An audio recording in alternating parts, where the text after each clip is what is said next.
Yay! All right, let's do some review.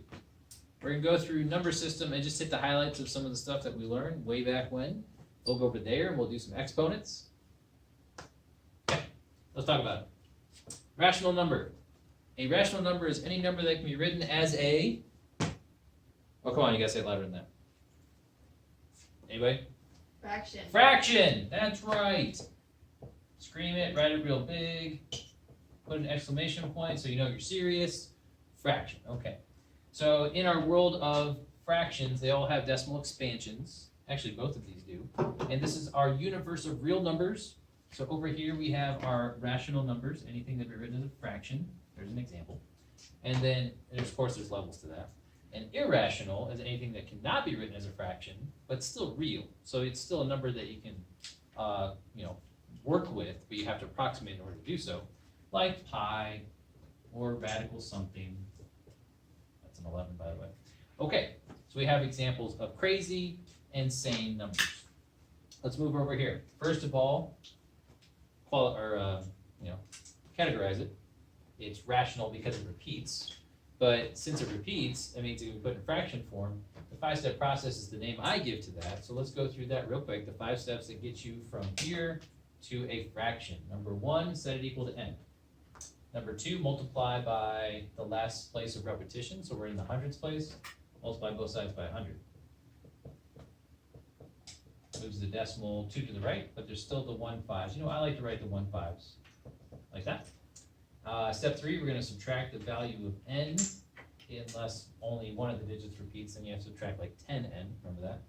Over here we're going to go minus 3.15, repeating, because that's what the value of n is. And now I need my red marker. Cancellation time. You're subtracting the same decimal, it disappears, it cancels. Draw an old school subtraction line like that and go ahead and combine like terms. 99n, and over here we have 315 minus 3, which is 312. Okay, step 4, divide both sides by the coefficient of n. And then of course you're going to simplify that as a mixed number. We should know right away without doing this, because we've memorized it, right, that 2-digit repetition is always over 99. So this is going to be 3 and 15/99. When you convert it, that's a 9. When you convert it to a mixed number. But then step 5 is to convert and simplify. So we have to divide, let's see, the 15 and the 99 both by 3. So we're looking for 3 and 5/33. Okay? So that's how we do that. The next thing that we explored was a rational approximation. Now that we have these crazy numbers and we want to use them, we have to approximate them. And one way we did that was with just a simple, put it in between 2 perfect squares. So 419 is in between which 2 perfect squares? Well, it's in between 400, which is 20 times 20. And, let's see, 21 times 21 is 441. So it's right in the middle of those. Well, I say right in the middle, but, it's not exactly in the middle. It's somewhere in between them. The next thing we do is we take the lower perfect square, the 400, and that becomes your whole number. Because if you were to take the square root of this in the calculator, the whole number would be 20, and then it would be point blah. Okay, it's going to go on forever, never repeat in a group, just doesn't stop. It's crazy.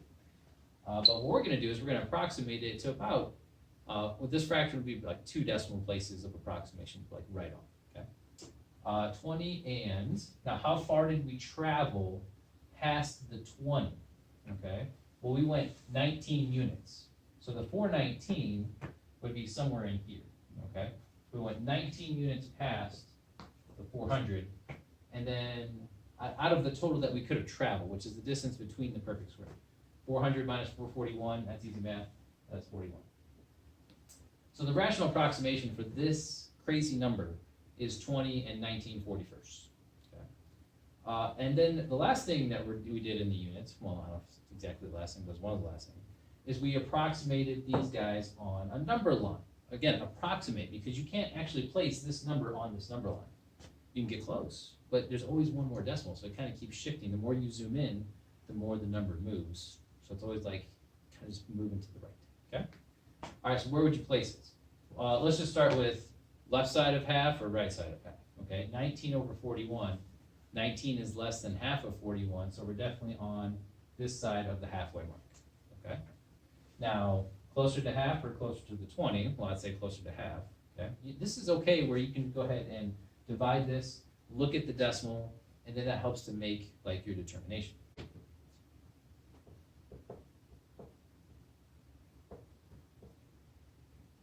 And there's some more stuff. Okay, so that's the decimal to 5 decimal places. Really, once you start getting into this, you can only approximate so far. Like you can go, okay, this is 20.5. We want to go 20.46. So you could go split that up into 10. Do like 10, 10, 10, 10. So we're here, and we're about 4.6. So we're like there. But there's not a whole lot more you can do with that. Okay. So I would say radical 419 is somewhere around there. Get close, put the dot, but there's enough where you could miss it off by, and I'd be like, that's too far away. All right, now that we've taken a look at number system, we need to go over there and just take another look at exponents. There's 4 standards to do. Okay?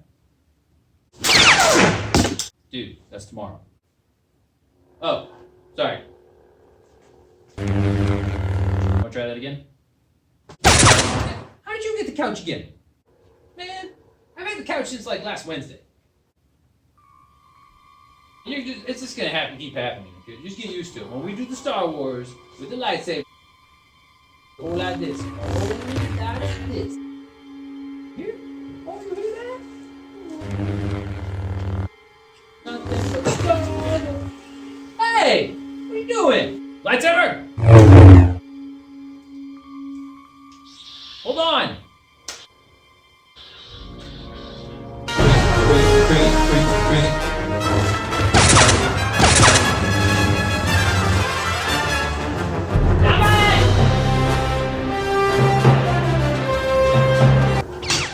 What?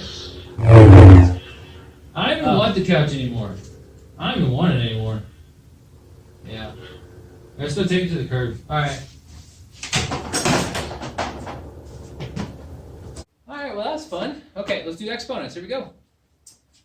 Exponent properties. Roots. Scientific notation. Operations with numbers in scientific notation. Here we go. What do you remember about this? I see parentheses and a power to a power. That's my superpower. Multiply powers together. So you're going to multiply those two, but then you have to handle the 2. Remember, the 2 doesn't go to the second power. It goes to the 4th power. Okay? So we have 2 to the 4th. So I just write down 2 to the 4th. I'll make that 16 in a second. And then multiply powers together, get x to the 8th. On the bottom, or the denominator, you have to multiply the 3 and the 2 to get 6. And then you add the exponents because you're multiplying the same base. So you do the product rule where you add those. And you get x to the 18th. Okay. In its place, just go ahead and make that 16. And now let's tackle the coefficients, and then we'll do the quotient rule over here. Think of this as a fraction, 16 over 6. You're not going to subtract those and get 10. Please don't do that. You're going to reduce the fraction, so divide them both by 2. Okay? So we've got 8 over 3. That's that fraction there. Now turn your attention to these. You got the same base. Subtract 8 minus 18 is negative 10. But that does not belong there. A negative exponent, if it was just by itself, that means fraction. Flip it, do the reciprocal. In this form, you just want to move it to the denominator. Okay? So the final expression will be 8 over 3x to the 10. Remember, when it moves to the denominator, it's now where it's supposed to be, so it's a positive. Sorry, I gotta get my breath. Moving that couch was hard. All right, over here. Here we have a square root. How do you know that? Well, there's no number here, so it's default square root. And there you have a cube root. On this side, how many roots are there to a square root? And the answer is 2, okay? It can be plus or minus. And then there's also the thing of simplifying the radical. Remember that? Where you split it up into 2 parts. One of those parts being a perfect square. And then you simplify the 4 to a 2, and you leave radical 2 alone because you can't simplify it to radical 2. That's just a side lesson that we'll explore more next year. Okay? Over here, the cube root only has 1 root because there's only one way to get there by multiplying it 3 times. So if you were to have a negative 8, that's still possible. Okay? The cube root of negative 8 is negative 2 because negative 2 times itself 3 times, you can get to negative 8. Okay? You come back over here and put a negative in front of the 8 here for the square root. That's not possible. That's imaginary. Okay? So negative. All right, scientific notation. Is this number in proper notation form? No, this number is too big. You move the decimal over here. Now we have 4.216. Did I give or take? That's the discussion we had a couple weeks ago.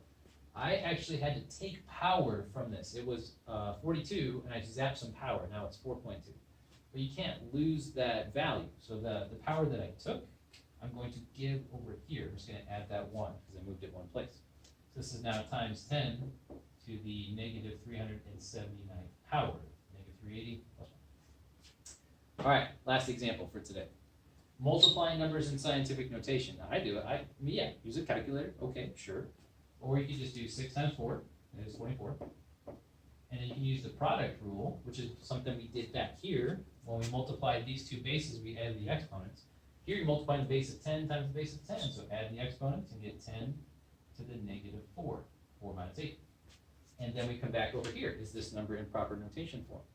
No, the 24, again, too big, too large. Move the decimal 1, 2.4, take, give 10 to the negative 4.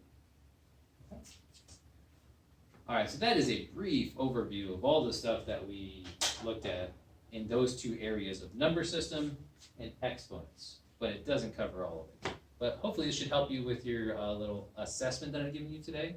It's not necessarily an assessment because I can't be, but I'm just checking to see where you're at with these things. So please do it on your own and do your best. Watch out, Elise!